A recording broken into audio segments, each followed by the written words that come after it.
Whoever fights monsters should see to it that in the process he does not become a monster.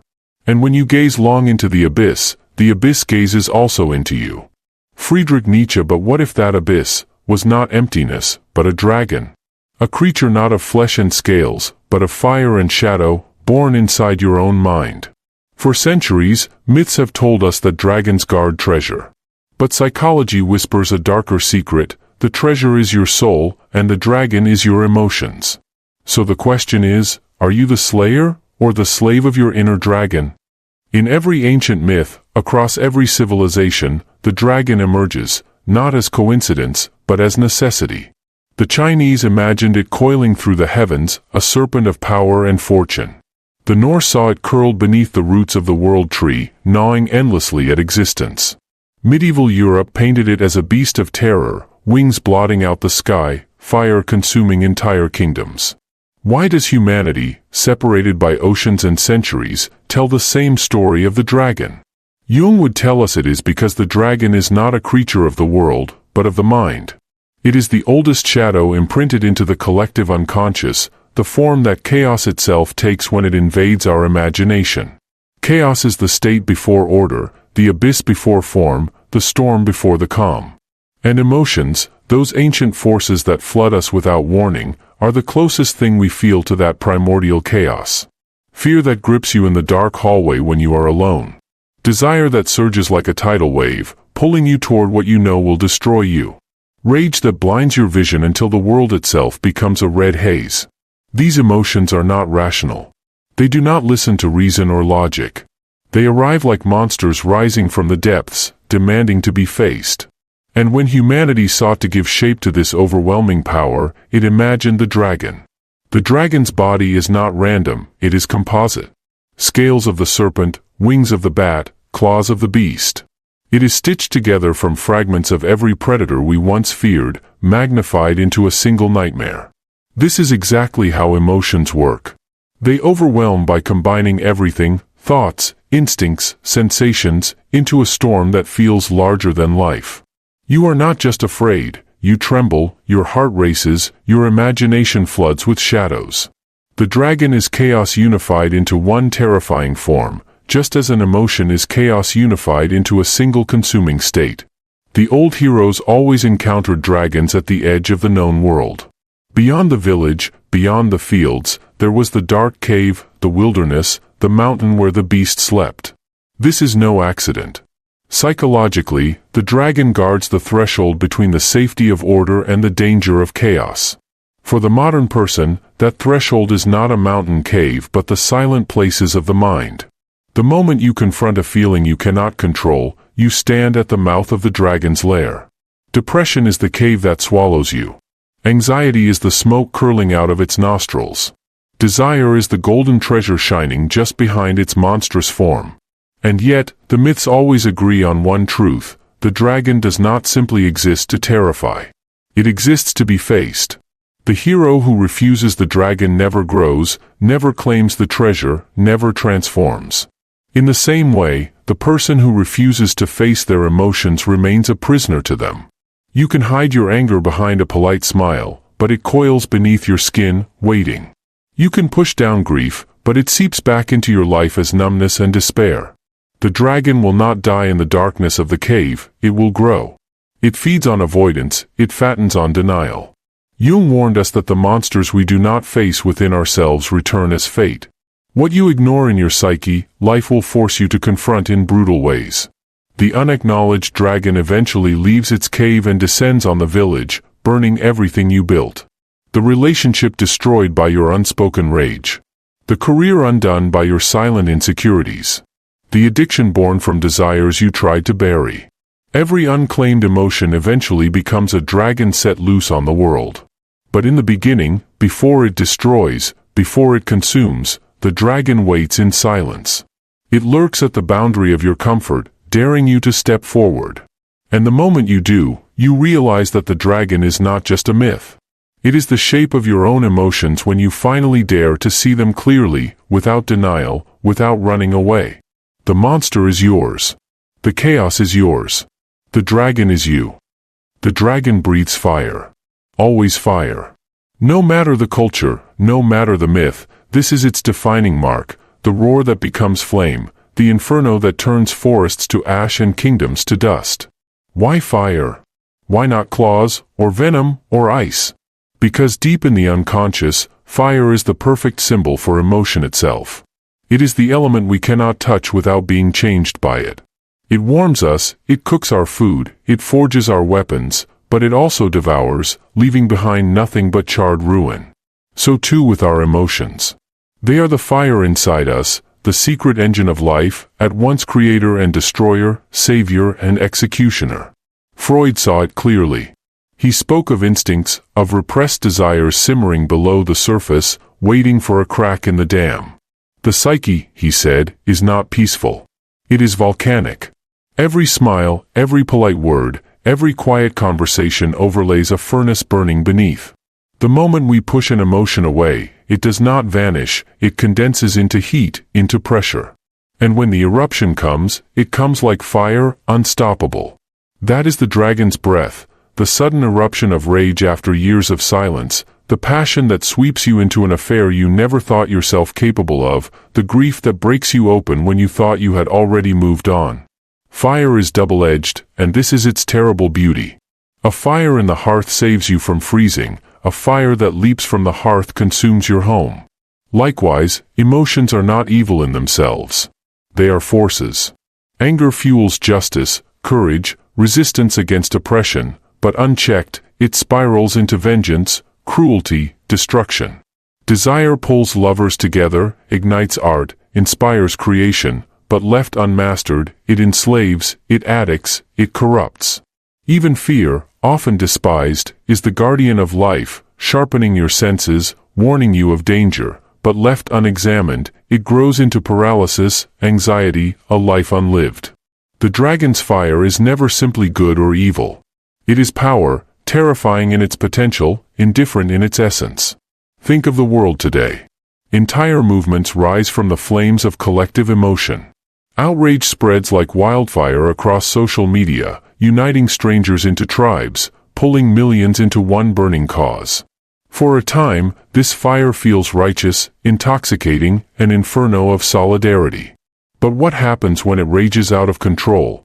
Cancel culture, witch hunts, mobs that destroy reputations and lives without reflection. A flame that begins as light ends as ash. We live inside the dragon's breath every day, feeding it with our attention, our fears, our anger. The screen is no longer just a window, it is a furnace, burning us as much as it warms us. Ancient people feared fire not only because it destroyed, but because it revealed. Fire illuminates the dark, exposes what hides in shadows. That is what raw emotion does. It reveals parts of ourselves we did not wish to see. Anger shows us our boundaries, what we will not tolerate. Envy reveals what we secretly desire. Love unmasks our vulnerability. This is why we fear emotions as much as we crave them, because they strip us bare, expose our inner architecture, force us to acknowledge truths we prefer to bury. The dragon's fire is not only dangerous because it burns others, it is dangerous because it exposes us to ourselves. But here lies the paradox. The very thing we fear is also the thing we cannot live without. Without fire, humanity would never have survived the cold, never forged steel, never written history by torchlight. Without emotions, life would become mechanical, barren, sterile.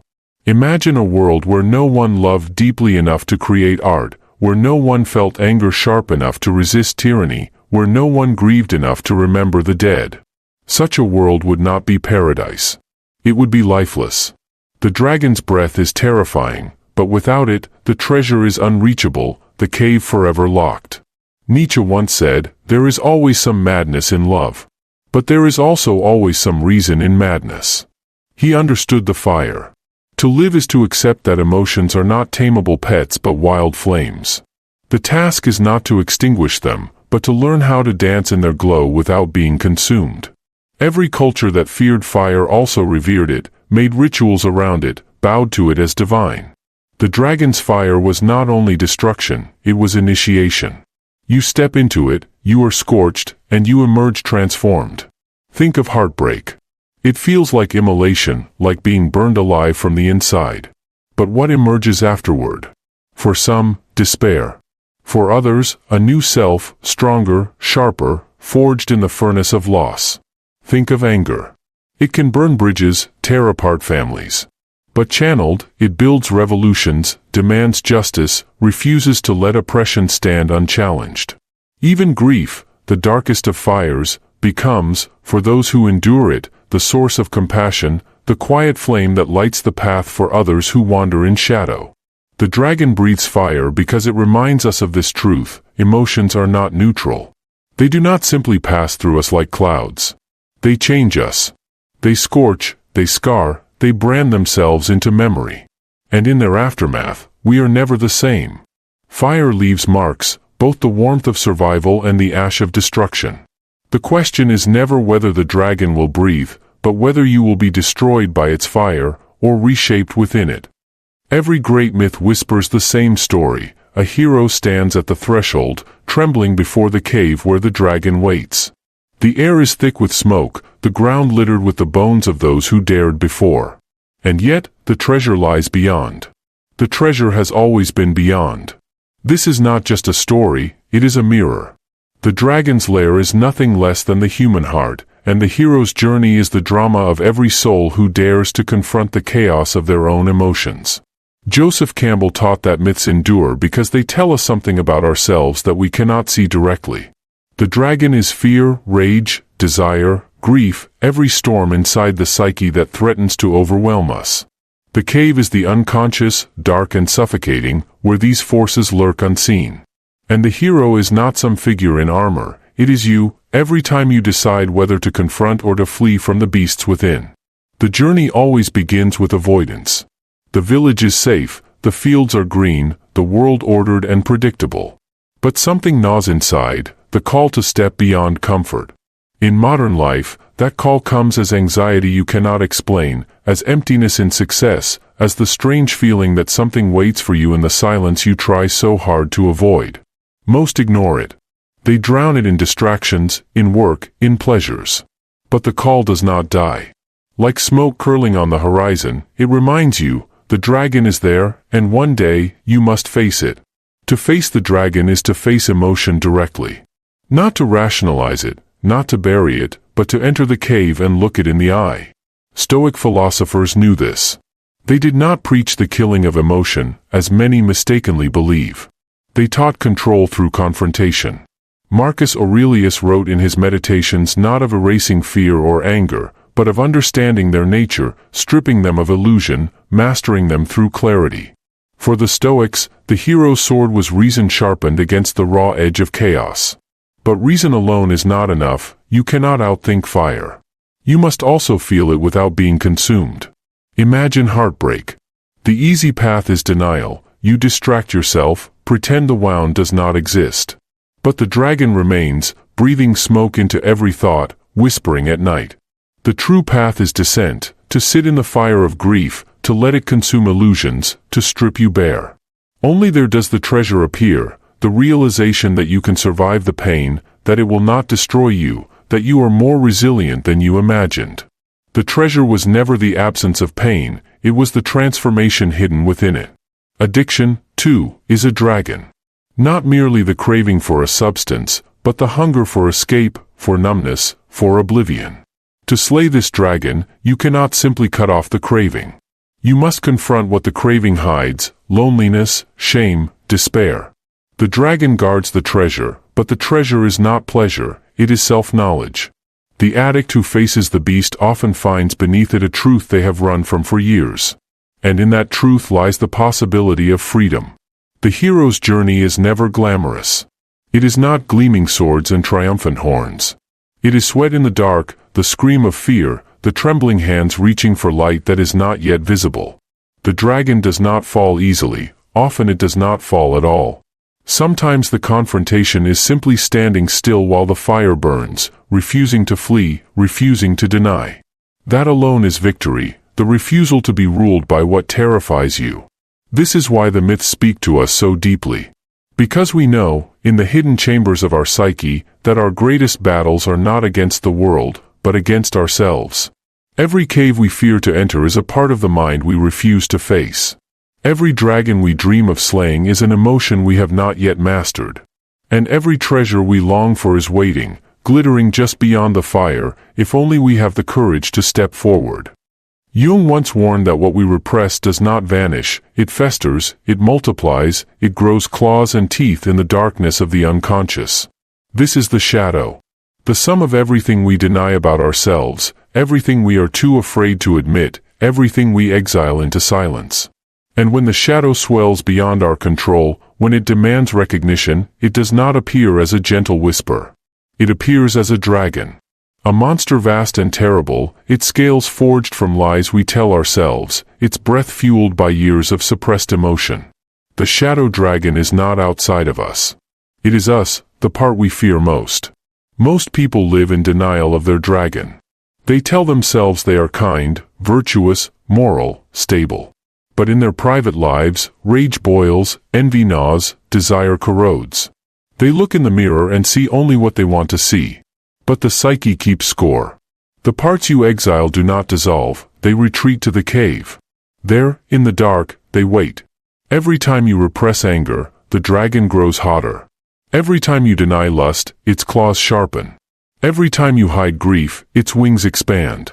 By pretending to be smaller than you are, you make the shadow larger than it has to be. Think of the preacher who rails against sin, only to be found consumed by the very vice he condemns. Think of the politician who promises order and morality, only to collapse in scandal. Think of the friend who insists they are calm and patient, until one day they explode in a storm of violence. These are not sudden collapses. These are dragons long fed in secret. The shadow, denied and silenced, eventually bursts forth, tearing apart the fragile mask of respectability. What we repress returns, not as what it was, but as something monstrous. The shadow dragon is terrifying because it is personal. It wears your face twisted into something you do not want to acknowledge. It knows your desires, your fears, your weaknesses, because it is born from them. Jung wrote that until you make the unconscious conscious, it will direct your life, and you will call it fate. The dragon's attack feels like destiny, but it is only your shadow, demanding to be seen. Modern life makes the shadow dragon even more dangerous, because we live in a culture of masks. Social media teaches us to project perfection, to curate ourselves into images of happiness, beauty, and control. But behind the smiling photos and polished words, the dragon feeds. The loneliness, the jealousy, the rage at being unseen, it all festers in the shadows of the digital cave. And when it erupts, it is often catastrophic: online hate mobs, sudden breakdowns, acts of cruelty we cannot reconcile with the image we thought we knew. The shadow thrives in silence, and the modern world is full of silences dressed as smiles. To encounter the shadow dragon is to face the parts of yourself you swore you did not have. The jealousy you judge in others lives in you.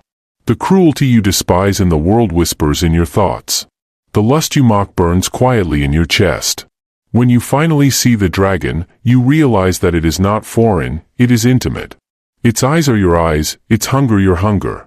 And this recognition is almost unbearable. Many turn away at this moment, insisting once more on denial.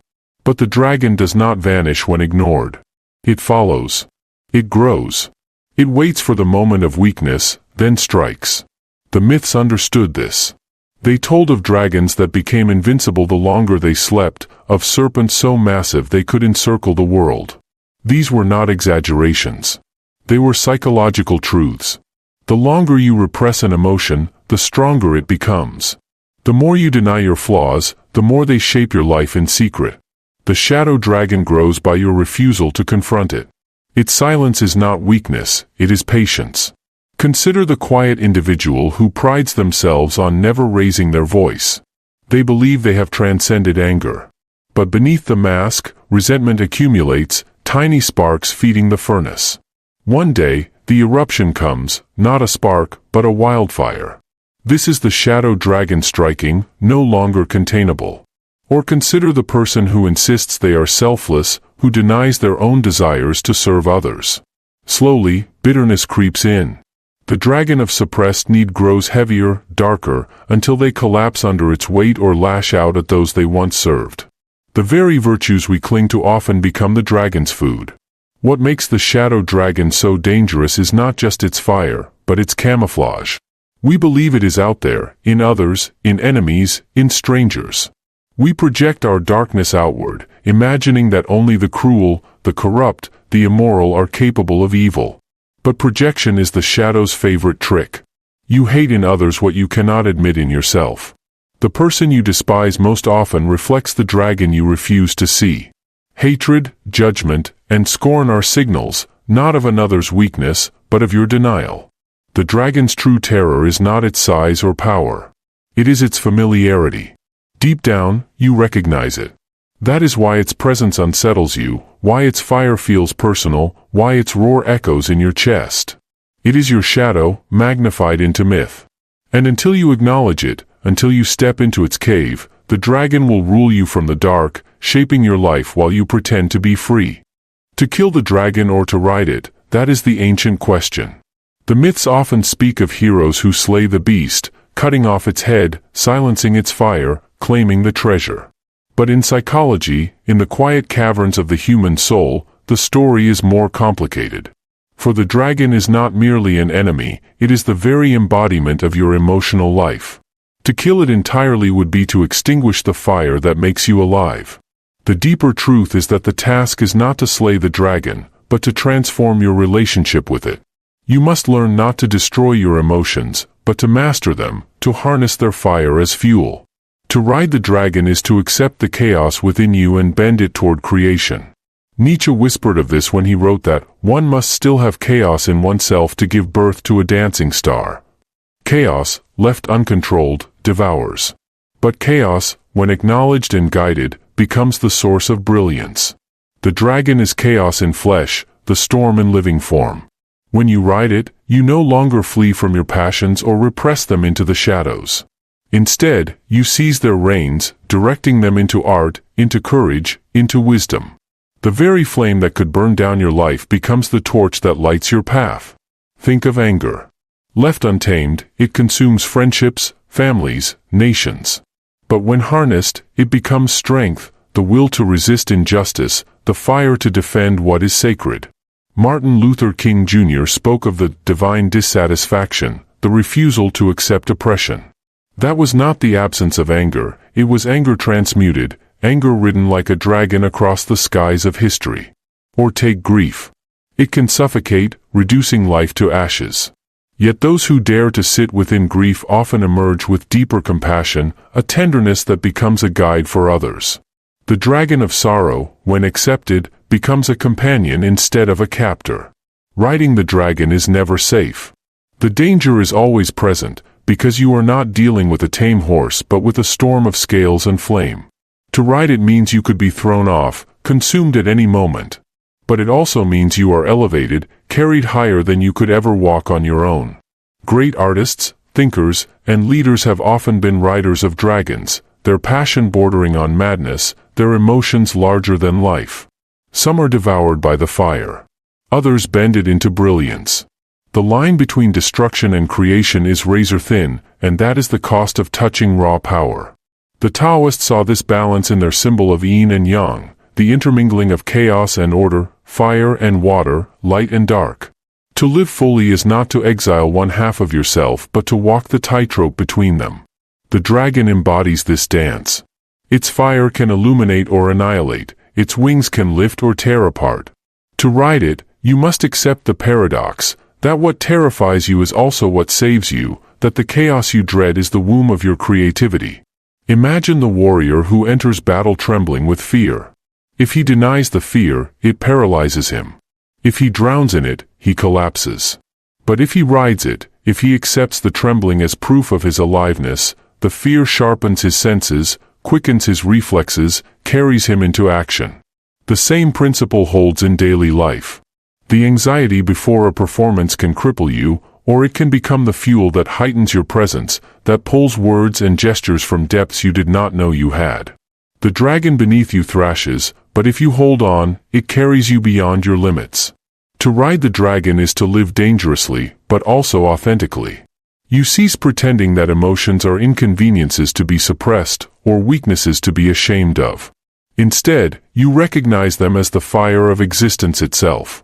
You stop being the frightened villager hiding from the cave and become the rider who dares to climb onto the monster's back, gripping its scales, feeling the heat of its breath, accepting that this danger is also your destiny. The dragon is no longer just a beast. It becomes your ally, your companion, your power. And in that moment, you understand, you were never meant to kill it. You were meant to learn how to ride. In every myth, the dragon guards the treasure. But in psychology, the treasure is not gold, it is your soul's highest potential. The question is not whether dragons exist, they breathe within you every day. The only question is, will you keep running from them, or will you step into the cave and claim the fire as your own?